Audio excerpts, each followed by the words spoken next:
আজকের খুতবার আলোচনার বিষয়টা আগে খুব মাথায় সেট করে নিতে হবে।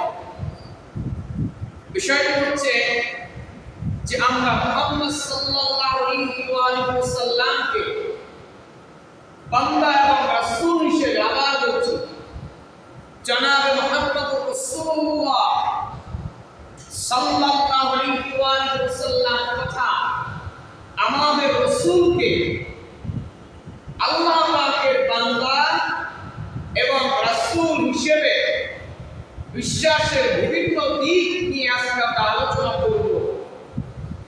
আপনি শুধু মুখে বলবেন যে লা ইলাহা ইল্লাল্লাহ মুহাম্মাদুর রাসূলুল্লাহ, এতটুকু বললেই যদি একটি লোক মুসলমান হয়ে যেত, তাহলে আমি তো আমার ভাষায় বলি যে এইটুকু বলার আপনার প্রয়োজন নেই। আপনি যদি আপনার স্মার্ট কার্ড দেখেন, আপনার আইডি কার্ড দেখেন, সেই আইডি কার্ডের উপরে লেখা আছে ধর্ম ইসলাম। ধর্ম কি বলেন? ইসলাম। তো ধর্ম যদি ইসলাম হয়, তো ইসলামের নবী কে? মুহাম্মদ সাল্লাল্লাহু আলাইহি ওয়াসাল্লাম। তা আপনি তো অটোই তো মুসলমান হয়ে গেছেন আইডি কার্ড মোতাবেক, ঠিক কিনা? আমাদের মূল বক্তব্য হচ্ছে যে আমরা শুধু কালেমাটি পড়লেই হবে না, নবীজিকে নবী হিসেবে, রাসূলকে রাসূল হিসেবে এর যে বিশ্বাসের বিভিন্ন দিক আছে এগুলো আমাদেরকে জানতে হবে। এগুলো আমাদের আকীদার বিষয়। এই যে দেখেন না, এখন আকীদা নিয়ে অনেক ইন্টারনেট আলোচনা হয়, খেয়াল করে দেখবেন। একজন আরেকজনকে বলছে, দল আরেকজনকে বলছে অমুক দলের আকীদা ভালো না। মূল কথা হচ্ছে আমরা যারা আহলে সুন্নাত ওয়াল জামাতের মধ্যে আছি সবারই আকীদা সহিহ, বলি আলহামদুলিল্লাহ। এটা নিয়ে দ্বন্দ্ব করার কিছু নাই।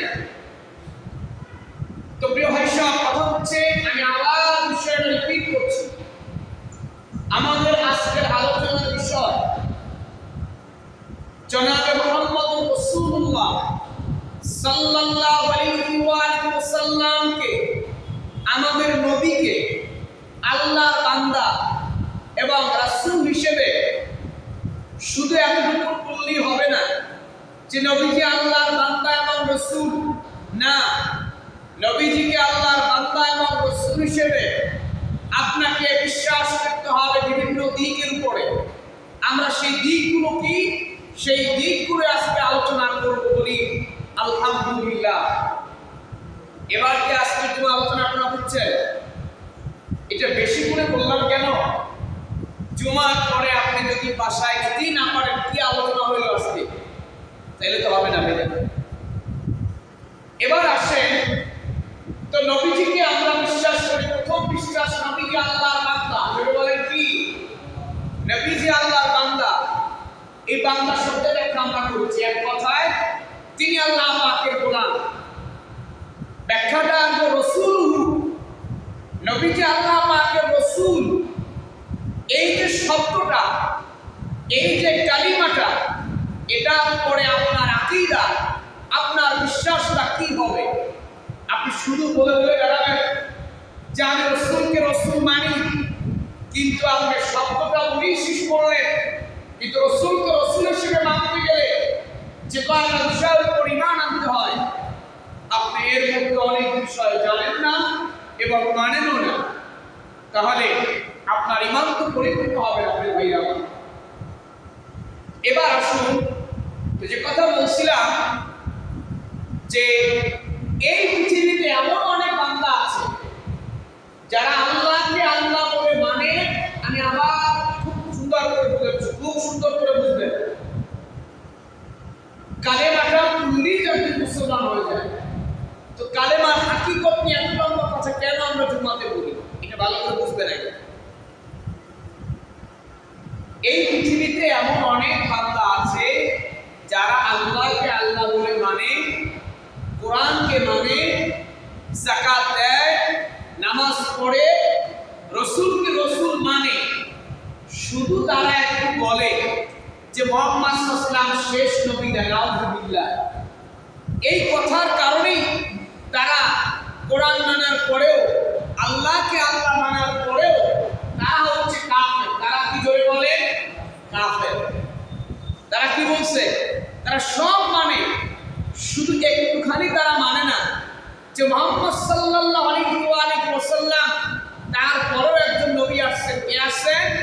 গোলাম মোহাম্মদ কাদিয়ানী নাউজুবিল্লাহ পড়েন। এই কথা বলার পরে অনেকেই বলবে যে তাদেরকে আলোচনা করার দরকার কি?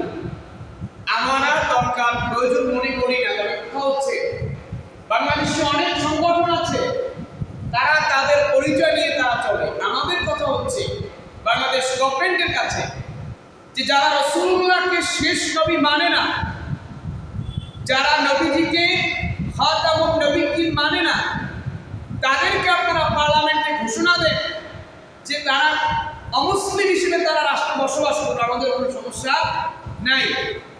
কিন্তু আপনারা রাসূলকে শেষ নবী মানবেন না, আবার মুসলমান পরিচয় এই দেশে বসবাস করবেন, এটা একটা সাংঘর্ষিক ব্যাপার হয়ে দাঁড়ায়। এই দলটার নাম হচ্ছে গোলাম মোহাম্মদ কাদিয়ানী। যেটা বলেন কিনা, এই যে গোলাম মোহাম্মদ কাদিয়ানীর অনুসারীদেরকে পাবেন আপনার ঢাকার যে বক্সিবাজার আছে, পিএসসির মোড় থেকে ঢাকা বিশ্ববিদ্যালয় ছাড়িয়ে, ঢাকা মেডিকেল ছাড়িয়ে, ঢাকা আলিয়াকে ঢুকতে মাদ্রাসা যে বোর্ড আছে ঢাকা আলিয়া, এই ঢাকা আলিয়াটা মাদ্রাসা বোর্ডের এরিয়াটা, এটাকে বলে বক্সিবাজার এলাকা। এই বক্সিবাজার এলাকায় কাদিয়ানীদের মসজিদ আছে, ওটাই তাদের প্রধান ক্যাম্পাস। আপনি বুঝছেন, তারা রাসূলুল্লাহকে শেষ নবী মানে না। তাহলে এই আকীদা যদি আপনার মধ্যে ইউটিউবের মাধ্যমে, ফেসবুকের মাধ্যমে আল্লাহ না করে ঢুকে পড়ে, তাহলে আপনি আমি মুসলমান থাকবেন, প্রকৃতপক্ষে আল্লাহ তখন আপনি মুসলিম থাকবেন।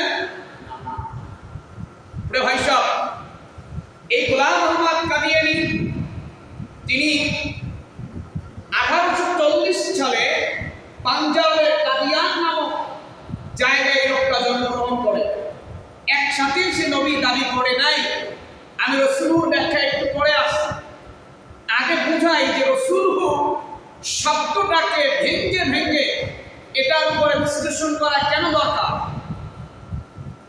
সে 1877 দিকে দাবি করে যে হিন্দু খ্রিস্টানদের বিরুদ্ধে সে বিশাল একটা গ্রন্থ রচনা করবে। ওই সময় খ্রিস্টান হিন্দু এদের মধ্যে বিভিন্ন দ্বন্দ্ব তৈরি হয়েছিল, মুসলিমদের মধ্যেও খ্রিস্টান মিশনারি মুসলিম সব মিলে সে বলছে আমি একটা কিতাব দেব। এই কথা বলে সে মানুষের কাছে গ্রহণযোগ্যতা অর্জন করে। এরপরে সে দাবি করল যে তার কাছে কাশফ আসে, ইলহাম আসে। সে জামানার মুজাদ্দিদ দাবি করে বসল। এরপরে সে দাবি করল সে ইমাম মাহাদি। এরপরে এক পর্যায়ে সে দাবি করল ঈসা মসিহ। এর পর্যায়ে সে দাবি করল যে তার কাছে আল্লাহর কাছ থেকে ইলহাম আসে। নবীজি হাদিসে বলে গেছেন যুগে যুগে ভণ্ড নবীরা আসবে। রাসূলুল্লাহ হাদিসে স্পষ্ট বলে গেছেন যে যুগে যুগে ভণ্ড নবীরা আবির্ভাব হবে, এটা নিয়ে বিচলিত হওয়ার কিছুই নাই। এজন্য আমাদেরকে সাবধান হতে হবে। নবীজি বলেছেন ইন্না বাইনা ইয়াদাই আস-সাআতি কাযযাবিনা ফাহদারুহু। রাসূলুল্লাহ মুসলিম শরীফের বর্ণনায় বলেছেন নিশ্চয়ই কিয়ামতের পূর্বে অনেক ঘোর ভণ্ড মিথ্যা নবীর আবির্ভাব ঘটবে, তোমরা তাদের থেকে সাবধান থাকবা। তো প্রিয় ভাই সব, আমাদের আলোচনার বিষয় হলো যে রাসূলুহু, আল্লাহর নবী যে রাসূল, আল্লাহ পাকের রাসূল, এই যে কথাটা, এই যে ওয়ার্ডটা, এই যে কালিমাটা, শব্দটা, এটা ব্যাখ্যা। প্রিয় ভাই সব, রাসূলুহু শব্দে মানে আল্লাহর রাসূলকে আল্লাহর রাসূল হিসেবে আপনি যদি ঈমান আনতে চান যে নবীজি আল্লাহর রাসূল, যারা বলেন কার রাসূল, আমার সাথে একটু বলেন তাহলে আপনারা ভালো বুঝবেন যে মুহাম্মদ সাল্লাল্লাহু আলাইহি আল্লাহ পাকের রাসূল। এই কথায় কোনো ভেজাল আছে? তো এই কথাটা উপরে যদি আপনি ঈমান আনতে চান, এই কালেমাটার উপরে আপনাকে ঈমান আনতে হবে তিনটি বিষয়ের উপরে। জোরে বলেন কয়টা? সবাই বলেন কয়টা? এক নম্বর হচ্ছে রাসূল করিম সাল্লাল্লাহু আলাইহি ওয়াসাল্লামের নবুয়তে আপনাকে বিশ্বাস করতে হবে। আল্লাহ পাক যে তার রাসূলকে নবুয়ত দিয়েছেন, এই নবুয়তের উপর আপনাকে বিশ্বাস করতে হবে। দুই নম্বর হচ্ছে আল্লাহ পাক কোরআন এবং রাসূলের কাছে রাসূলুল্লাহ হাদিসের মাধ্যমে অর্থাৎ ওহিয়ে মাতলু এবং ওহিয়ে গায়রে মাতলু কোরআন এবং সুন্নাহর মাধ্যমে রাসূলুল্লাহকে আল্লাহ পাক যে মর্যাদাগুলো দিয়েছেন, যে সম্মানগুলো দিয়েছেন, এই সবটুকুর উপরে আপনাকে ঈমান আনতে হবে। আমাদের দেশে মর্যাদা ওয়াজ অনেক হয়, কিন্তু বিষয়টাকে যদি আপনি এইভাবে একটু বুঝাতেন যে মর্যাদার বিষয়টা শুধু শোনার বিষয় নয়, রাসূলুল্লাহর মর্যাদার বিষয়টা হলো ঈমানের সাথে তার সম্পর্ক আছে। যেমন একটি আমি বলি, যেমন কিয়ামতের ময়দানে আল্লাহ পাক রব্বুল আলামিন সর্বপ্রথম কবর থেকে আল্লাহর নবীকে ওঠার হুকুম আল্লাহ পাক দিবেন। এখন কোন মুসলমান যদি বলে যে না আমি এইটা মানি না, ধরো যে আদম আলাইহিস সালাম প্রথম নবী, তিনি প্রথমে কবর থেকে উঠবেন, এই লোকটা নামে মুসলমান থাকবে, আল্লাহ পক্ষে মুসলিম হিসেবে তিনি থাকবেন না, কারণ আল্লাহ পাক তার রাসূলকে এই মর্যাদা দিয়েছে। ওই যে বলছি রাসূল শব্দে মানতে গেলে এটার উপরই মানবে। আরেকটি বিষয়, আল্লাহ পাক কিয়ামতের ময়দানে সমস্ত নবীদেরকে এবং সমস্ত নবীদের উম্মতদেরকে আল্লাহ পাক নবীজির পতাকার নিচে আল্লাহ পাক তাদেরকে ছায়া দিবেন। আল্লাহর তো আরশের ছায়া থাকবেই, তার মধ্যে আল্লাহ পাক প্রশংসার ঝান্ডাটা, প্রশংসার পতাকাটা আল্লাহ পাক রব্বুল আলামিন রাসূলুল্লাহর কাছে দেবেন। সুবহানাল্লাহ। এখন কেউ যদি বলে না অনেক পাওয়ারফুল নবী ছিলেন, আল্লাহ তাদেরকে প্রশংসার ঠান্ডা দিবেন, তাহলে এই লোকটা নাম মুসলমান, সে রাসূলুল্লাহর মর্যাদা ঈমান আনতে পারে না। এরপর আসেন তাহলে 2 নম্বর হলো কি, রাসূলুল্লাহর মর্যাদায় বিশ্বাস করতে হবে। 3 নম্বর হচ্ছে আল্লাহ রাব্বুল আলামিন কোরআন এবং সুন্নাহর মাধ্যমে আমাদেরকে আখির জামানার পয়গম্বর উম্মতদেরকে আল্লাহ পাক রাসূলুল্লাহর প্রতি যে ইত্তেবা করতে বলেছেন, রাসূলুল্লাহর প্রতি ইয়াকিন করতে বলেছেন, রাসূলুল্লাহকে মানতে বলেছেন, এটাকে কেউ যদি অস্বীকার করে ওই লোকটা পরিপূর্ণ ঈমান আনতে পারে না। এখন বুঝায় আসেন, আজকে আমরা আলোচনা করব মূলত 1 নম্বরটা যে নবুয়তের বিষয়টা, টাচ দিয়ে দেই যে রাসূলুর ব্যাখ্যাটা কেন প্রয়োজন। দেখেন রাসূলুল্লাহ বললেন যে মিসওয়াক করা সুন্নাহ, মিসওয়াক করা কি বলেন তো সুন্নাহ। রাসূলুল্লাহ বললেন যে টুপি দেওয়া সুন্নাহ। নবীজি বললেন যে পুরুষরা নাভির উপরে কাপড় পরবে আর টাকুদের উপরে তাদের কাপড় উঠবে, তাই নি ফরজ সতরটা। এখন কেউ বললেন যে না আমি এটা মানি না, আমি এটা মানি না, সে রাসূলুর শব্দের উপরে ঈমান আনতে পারে না। বিশ্বাস করুন, রাসূলুর শব্দের উপরে ঈমান আনতে এত সোজা নয়। আপনি শুধু মুখে বলছেন লা ইলাহা ইল্লাল্লাহ মুহাম্মাদুর রাসূলুল্লাহ, আমি রাসূলকে মেনেছি, না। রাসূলকে মানতে হলে রাসূলুল্লাহ যে কথাগুলো আপনাকে মেনে চলতে বলেছেন সেই কথাগুলো আপনাকে পরিপূর্ণ মেনে চলতে হবে। এজন্য এই কালেমার ব্যাখ্যাটা আপনাকে ভালো করে জানতে হবে। অর্থাৎ আপনি কালেমা পড়েছেন আর আল্লাহ পাক আপনাকে মাফ করে দেবেন, কালেমার কাজ করেন নাই, আল্লাহ পাক এতটা বেঞ্চি রব্বুল আলামিন করবেন না।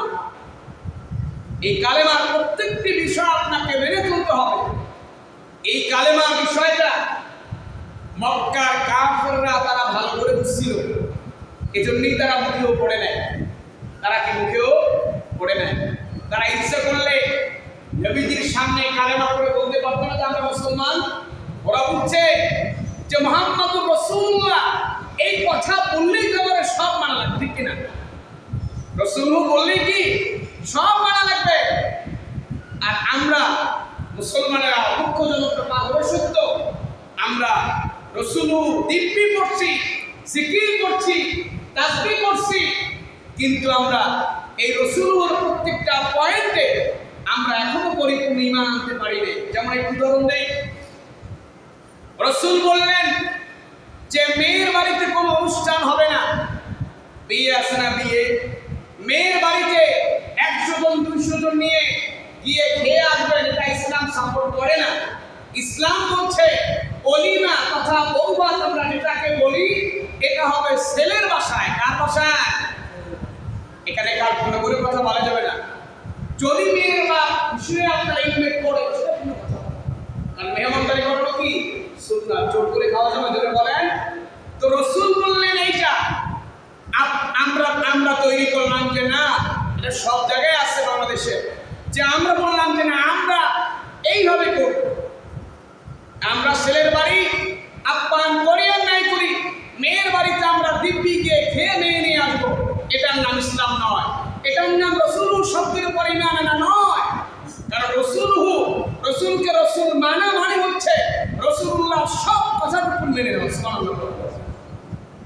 আপনি একজন চেয়ারম্যানকে বললেন যে আপনাকে আমি আমার ইউনিয়নের চেয়ারম্যান মানি, কিন্তু চেয়ারম্যান সাহেবের কথাগুলো আপনি মানবেন না, তাহলে এই চেয়ারম্যান মানা হইলো? জোরে বলেন, মানা হইলো? যদি চেয়ারম্যান সাহেব শুনতে পায় যে আমার ইউনিয়নে সে আমাকে চেয়ারম্যান বলে, সামনে বাইরে খুব প্রশংসা করে, কিন্তু সে পিছনে আমার সব কাজের বিরোধিতা করে, তাহলে আপনি চেয়ারম্যানকে মানলেন না।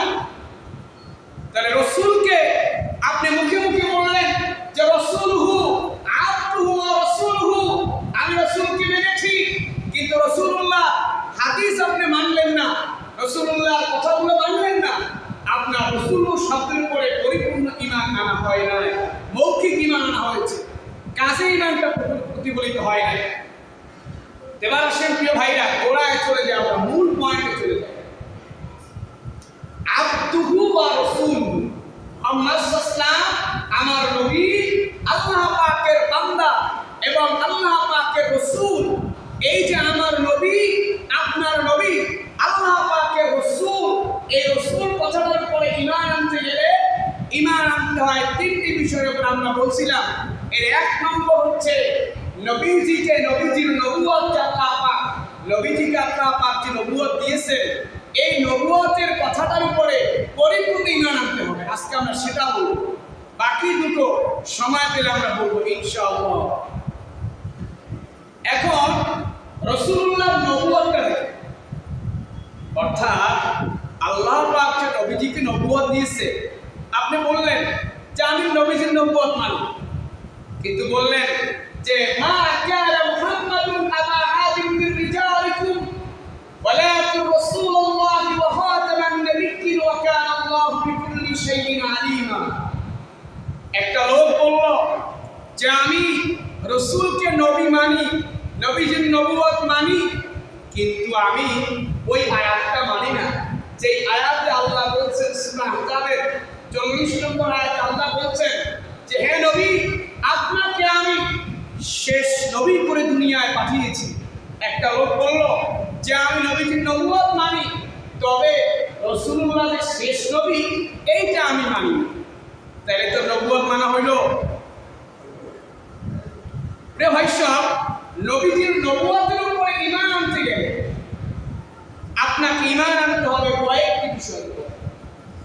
এক নম্বর হচ্ছে নবীজির নবুয়তটা শুধু বাংলাদেশের জন্য না, নবীজির নবুয়তটা সার্বজনীন। নবীজির নবুয়তটা কি? সার্বজনীন। যেমন আল্লাহ পাক আদম সফিউল্লাহ থেকে ঈসা রুহুল্লাহ পর্যন্ত আল্লাহ রাব্বুল আলামিন অনেক নবীকে পাঠিয়েছেন গোত্রের নবী হিসেবে, তার বংশের নবী হিসেবে। কিন্তু আমার নবীর মধ্যে, ওই নবীদের মধ্যে পার্থক্য হলো আল্লাহ পাক আপনার আমার নবীকে পাঠিয়েছেন গোটা বিশ্ববাসী নবীকে। সুবহানাল্লাহ। এরপরে নবীজির মাধ্যমে নবুয়ত সমাপ্তি হয়েছে, অর্থাৎ খতমে নবুয়ত আপনাকে বিশ্বাস করতে হবে। আপনি নবীজিকে নবী মানবেন, কিন্তু বলবেন যে আমি নবীজিকে শেষ নবী মানি না, কাদিয়ানীদের মতো, তাইলে আপনি মুসলমান থাকবেন, আপনি তো কাফের হয়ে যাবেন। এরপরে এটা বিশ্বাস করতে হবে যে রাসূলুল্লাহ তার নবুয়তের দায়িত্বটা পরিপূর্ণ নবীকে আদায় করেছেন।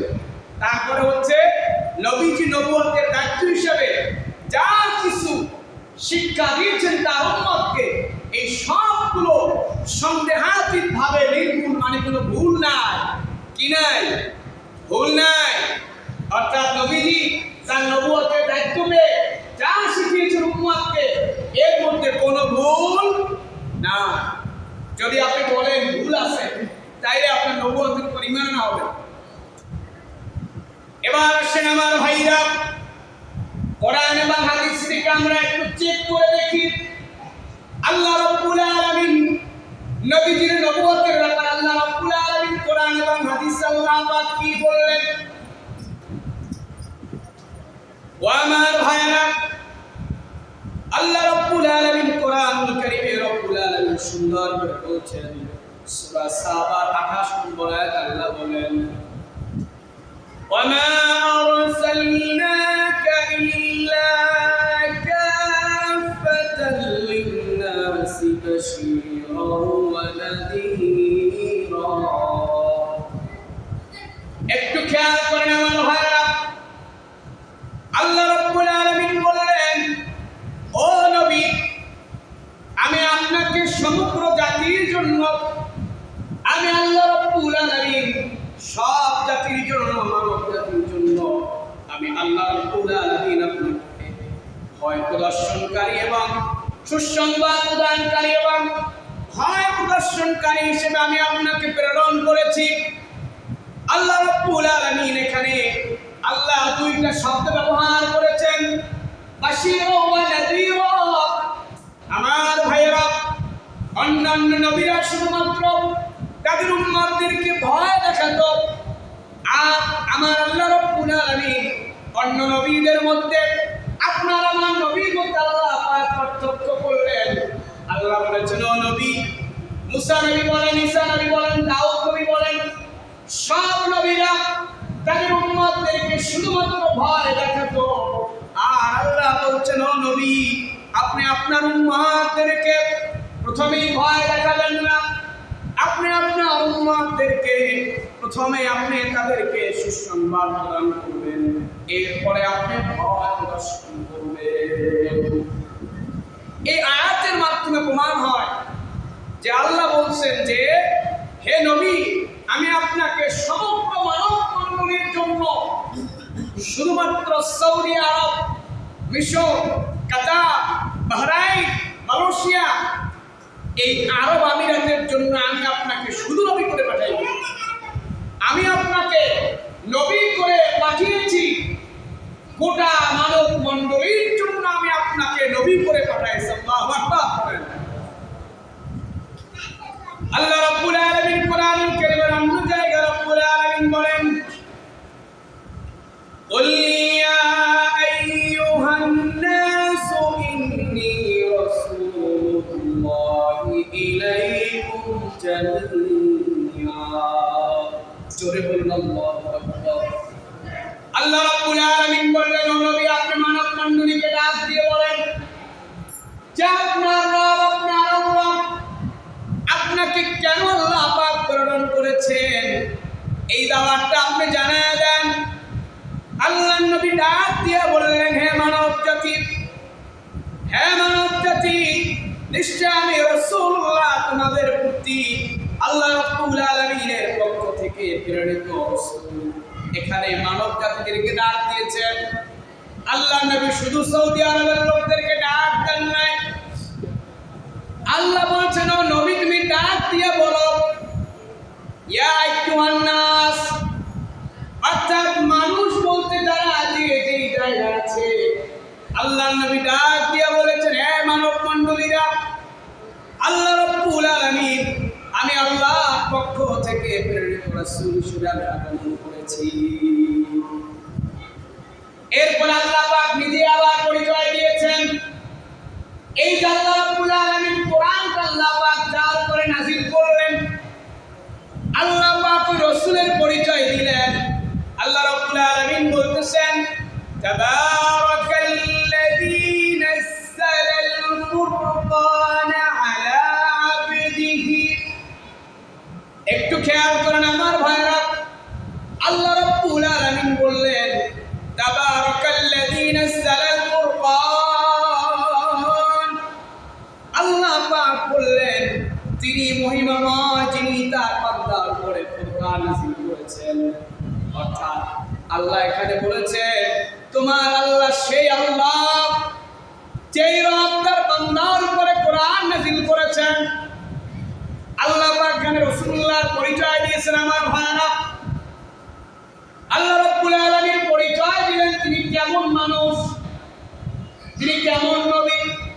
আল্লাহ এবার বললেন আলা আবিদিহি লিয়াকুনা লিল আলামিন নাযীরা। আল্লাহ পাক বললেন যে আল্লাহ পাক এমন বান্দার উপরে কোরআন নাযিল করেছেন যেন তিনি সমস্ত সৃষ্টি জগতের জন্য হয় প্রদর্শনকারী হয়ে যান। যদি বলেন সুবহানাল্লাহ। আল্লাহ পাক বুঝিয়েছেন যে তোমার রব এই কোরআনকে যে বান্দার প্রতি নাযিল করেছেন তিনি গোটা মানব মণ্ডলীর জন্য রাসূল হিসেবে আগমন করেছেন। সুবহানাল্লাহ। এবার রব্বুল আলামিন কোরআনুল কারীমের সূরা আম্বিয়া 107 নম্বর আয়াতে আল্লাহ রাব্বুল আলামিন আপনার আমার রাসূলকে আল্লাহ রাব্বুল আলামিন প্রমাণ দিলেন, হে নবী আমি আপনাকে গোটা জগতের জন্য আমি আপনাকে রহমত স্বরূপ রাসূল স্বরূপ আমি আপনাকে প্রেরণ করেছি। এবার আল্লাহ রাব্বুল আলামিন বলতেছেন ওমা আরসালনাকা ইল্লা রাহমাতাল লিল আলামিন। এই আয়াতটা একটু বোঝার জন্য আমার ভাইরা আল্লাহ রাব্বুল আলামিন বললেন হে নবী নিশ্চয় আমি আপনাকে সমস্ত সৃষ্টি জগতের জন্য আমি আপনাকে করুণা স্বরূপ রহমত স্বরূপ আমি আল্লাহ রাব্বুল আলামিন আপনাকে প্রেরণ করেছি। এখানে জগৎ বলতে কি বোঝায়? আল্লাহ রাব্বুল আলামিন সূরাতুল ফাতিহার মধ্যে আল্লাহ পাক বললেন আলহামদুলিল্লাহি রাব্বিল আলামিন।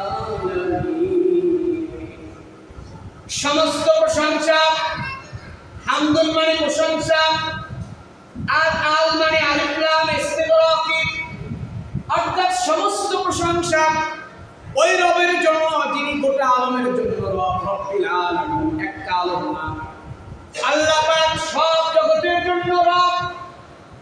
সেই রবের প্রশংসা আমরা নামাজের মধ্যে করি।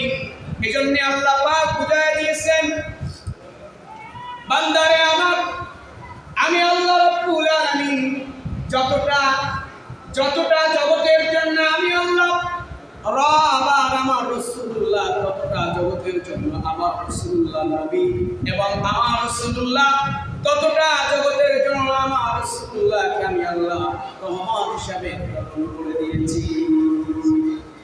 রাসূলুল্লাহ কত এর কথা। নবীজি শুধুমাত্র এই মাটির উপরের নবী না, জোরে বলেন সুবহানাল্লাহ। আল্লাহ পাকের যত জগৎ আছে আল্লাহ পাক সব জগতের জন্য নবীকে আল্লাহ পাক নবী করে পাঠিয়েছেন। সুবহানাল্লাহ। এবার আসেন আমার ভাইরা, তাহলে 1 নাম্বার পয়েন্ট গেল যে আল্লাহ রাব্বুল আলামিন আপনার আমার নবীকে শুধুমাত্র আল্লাহ রাব্বুল আলামিন আরব আমিরাতের জন্য আল্লাহ রাব্বুল আলামিন নবী করে পাঠান নাই। আল্লাহ রাব্বুল আলামিন আপনার আমার নবীকে আল্লাহ রাব্বুল আলামিন গোটা দুনিয়ার জন্য, গোটা জগতের জন্য আল্লাহ রাব্বুল আলামিন আপনার আমার রাসূলকে, আপনার আমার নবীকে আল্লাহ রাব্বুল আলামিন নবী করে পাঠিয়ে দিয়েছে। এবার আসেন আমার ভাইরা 2 নাম্বার কোরআন থেকে জেনে নেন আল্লাহ রাব্বুল আলামিন আপনার আমার নবীকে আল্লাহ তাআলা খতমে নবুয়ত দিয়া, অর্থাৎ নবীজিকে আল্লাহ রাব্বুল আলামিন শেষ নবী করে আল্লাহ পাক দুনিয়ায় পাঠিয়ে দিয়েছেন। রব্বুল আলামিন সূরাতুল আহজাবের 40 নম্বর আয়াতে আল্লাহ তাআলা বলছেন মা কানা মুহাম্মাদুন আবা আহাদিন মির রিজালিকুম ওয়ালাকিন রাসূলুল্লাহি ওয়া খাতামান নাবিয়্যিন ওয়া কানা আল্লাহু বিকুল্লি শাইইন আলীমা। এই আয়াতের মধ্যে আল্লাহ রাব্বুল আলামিন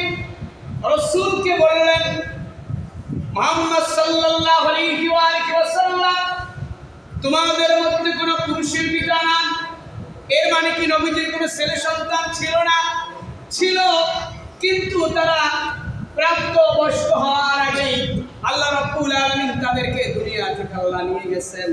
এজন্য আল্লাহ নবীজিকে বলছেন যে মুহাম্মদ তোমাদের মধ্যে কোন পুরুষের পিতা না, বরং তিনি আল্লাহ পাকের রাসূল এবং শেষ নবী। আল্লাহ পাক নিজেই বলছেন ওয়ালাকিন রাসূলুল্লাহ, ওয়ালাকিন মানে কিন্তু, রাসূলুল্লাহ তিনি আল্লাহর রাসূল, ওয়া খাতামান নবিয়্যিন এবং তিনি শেষ নবী হিসেবে প্রেরিত হয়েছেন। এরপর আল্লাহ বলছেন ওয়া কানাল্লাহু বিকুল্লি শাইইন আলিমা, অর্থাৎ আল্লাহ বলছেন আল্লাহ রাব্বুল আলামিন সব বিষয়ে সর্বজ্ঞ। এই আয়াত থেকে আমরা পেলাম আল্লাহ পাকের নবী তিনি হচ্ছেন শেষ নবী। এই কথাটা অনেকে বলবেন যে হুজুর এই কথাটা তো আমরা অনেক আগে থেকেই জানি যে নবীজি কি শেষ নবীটা আবার নতুন করে বলার কি আছে? আছে প্রিয় ভাইরা, এটা হচ্ছে আপনার আমার আকীদা যে রাসূলুল্লাহ শেষ নবী। কারণ হচ্ছে এইটা যে রাসূলুল্লাহ হাদিসে বলে গেছেন যে শেষ জমানায় অনেক ভণ্ড নবীর আবির্ভাব হবে, যাতে করে আমরা সেই ভণ্ডদের প্রতারণায় পড়ে না যাই। এজন্যই আমরা একটু সাবধান করলাম কোরআন থেকে যে আমাদের আকীদা হবে রাসূলুল্লাহ আপনার এবং আমার সবার জন্য শেষ নবী। জোরে বলেন সুবহানাল্লাহ। নবী করিম সাল্লাল্লাহু আলাইহি ওয়া আলিহি ওয়াসাল্লাম হাদিসের মধ্যে নবীজি বলছেন ইন্না লি আসমান আনা মুহাম্মদ ওয়া আনা আহমদ ওয়া আনা আল মাহি আল্লাযী ইয়ামহুল্লাহু বিল কুফরা ওয়া আনা আল হাশির আল্লাযী ইহশারুন নাস আলা কদামি ওয়া আনা আল আকিব আল্লাযী লাইসা বা'দাহু আহাদুন নবী। আল্লাহ নবী বলেন, নবীজি তার নাম দিয়ে পরিচয় দিয়েছেন নবীজি শেষ নবী। নবী করিম সাল্লাল্লাহু আলাইহি ওয়া আলিহি ওয়াসাল্লাম বলেন ইন্না নিশ্চয়ই লি মানে আমার। নবীজি বলেন, নবীজি নিজে বলছেন যে আমার আসমা, আমার অনেক নাম আছে। আনা মুহাম্মদ, আমি নবী মুহাম্মদ। আল্লাহ নবী বললেন আমি মুহাম্মদ এবং আমি আহমদ এবং আমি মাহি। মাহি মানে হচ্ছে উচ্ছেদকারী। অর্থাৎ নবীজির নাম মাহি কেন? আল্লাহ নবী বলেন আল্লাহ রাব্বুল আলামিন আমার মাধ্যমে আল্লাহ রাব্বুল আলামিন কুফর উচ্ছেদ করেছেন। এজন্য আল্লাহ পাক নবীজি আল্লাহ পাক নবীর নাম রেখেছেন মাহি। নবীজির একটা নাম কি? মাহি। নবীজি বলেন আমার নাম হাসের, মানে হচ্ছে একত্রিত করা। নবীজি বলেন আমার পায়ের নিকটে মানুষেরা কিয়ামতের দিন একত্রিত হবে, এজন্য আমি নবীর একটা নাম হলো হাসিম। এরপর নবী বলেন আমার একটা নাম হলো আকিব, মানে হচ্ছে সর্বশেষ। নবীজি বলেন অর্থাৎ যার পরে আর কোনো নবী নাই। অর্থাৎ নবীজি বলেন আমি নবী শেষ নবী, আমার পরে আর কোনো নবী নাই, এজন্য আমি নবীর আরেকটা নাম হলো আকিব। নবীজি অন্য হাদিসে বলেছেন আনতা মিন্নি বিমানজিলাত হারুন মিন মূসা ইল্লা আন্নাহু লা নাবিয়্যা বা'দা। আল্লাহ নবী হাদিসের মধ্যে বলেছেন মুসার সাথে হারুনের যে রূপ মর্যাদা, অর্থাৎ হারুন আর মুসা তারা দুই ভাই ছিল। নবীজি তাদের উদাহরণ দিয়ে বলছেন মুসা আর হারুনের সাথে যে রূপ ছিল আমার সাথে তোমাদের মর্যাদাও সেই রূপ। তো ব্যতিক্রম হলো এই যে আমার পরে আর কোনো নবী নাই। নবীজি যতগুলো হাদিসই বর্ণনা করেছেন নবীজি খতমে নবী, এরকম হাদিস কতটা এসেছে আমার ভাইয়েরা? 37 জন সাহাবী থেকে 65টা হাদিস বর্ণিত হয়েছে যে আল্লাহর নবী শেষ নবী। জোরে বলেন কোন নবী? শেষ নবী। আল্লাহর নবীর পর আর কোন নবী আসবে না।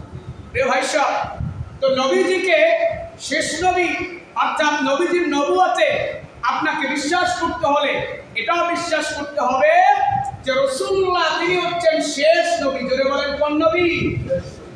আমি 2 মিনিটে পুরো আলোচনাটা বিশুদ্ধ আলোচনাটা শেষ করে দিচ্ছি। আজকে আমরা আলোচনা যে বিষয়টা করেছি যারা পরে এসেছেন একটু বুঝুন। হাদিসের মধ্যে আসছে নবীজি বলছে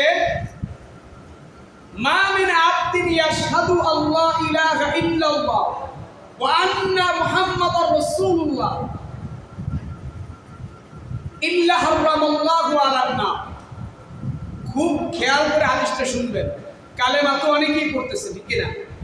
নবীজি বলেন, যেই আল্লাহর গোলাম বলবে, সাক্ষ্য দিবে যে মুহাম্মদ সাল্লাল্লাহু আলাইহি ওয়াসাল্লাম আল্লাহ পাকের বান্দা এবং আল্লাহ পাকের রাসূল, আল্লাহ পাক তার ওই গোলামের প্রতি জাহান্নামের আগুনটা আল্লাহ পাক হারাম করে দিবেন। এখন প্রিয় ভাইরা আমার, এখন আপনি যদি শুধু বলেন যে আমি শুধু লা ইলাহা ইল্লাল্লাহ মুহাম্মাদুর রাসূলুল্লাহ বলে আমি জাহান্নামের আগুন থেকে পার পাবো, বিষয়টা কিন্তু এমন না। এজন্যই লম্বা আলোচনা।